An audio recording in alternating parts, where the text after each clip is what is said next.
ব্রাহ্মণবাড়িয়া ইমামকে হত্যা চেষ্টার ঘটনায় আওয়ামী লীগ নেতা জহিরুল ইসলাম গ্রেপ্তার।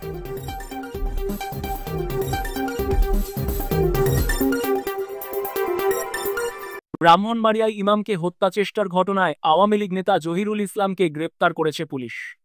বৃহস্পতিবার রাতে গ্রেপ্তারের পর শুক্রবার দুপুরে তাকে আদালতে পাঠায় পুলিশ। জহিরুল সদর উপজেলার সুলতানপুর ইউনিয়নের উত্তর জাঙ্গাল গ্রামের মৃত ফুল মিয়ার ছেলে। তিনি সুলতানপুর ইউনিয়ন আওয়ামী লীগের ধর্ম বিষয়ক সম্পাদক।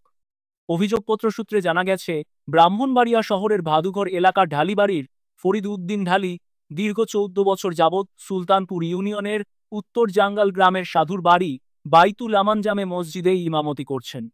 গত 1 মাস আগে মসজিদের মক্তবে বাচ্চাদের আরবি পড়ানোর সময় ফ্যান চালানোয় ইমামকে গালমন্দ করেন জহিরুল। বিষয়টি মসজিদ কমিটি, মসজিদের মুসল্লি, বিভিন্ন ইসলামী সংগঠনের নেতৃবৃন্দ ও এলাকার গণ্যমান্য ব্যক্তিবর্গকে জানান ইমাম ফরিদ উদ্দিন।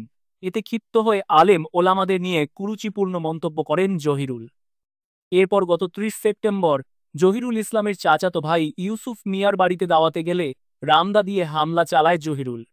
এ সময় রামদার আঘাত থেকে বাঁচতে পারলেও ইমাম ফরিদ উদ্দিনকে শারীরিকভাবে লাঞ্ছিত ও আহত করেন জহিরুল।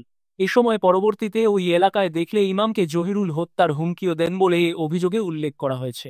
ব্রাহ্মণবাড়িয়া সদর মডেল থানার ভারপ্রাপ্ত কর্মকর্তা আজহারুল ইসলাম জানান, অভিযোগের প্রেক্ষিতে জহিরুল ইসলামকে গ্রেপ্তার করা হয়েছে। তাকে আদালতে সোপর্দ করা হয়েছে।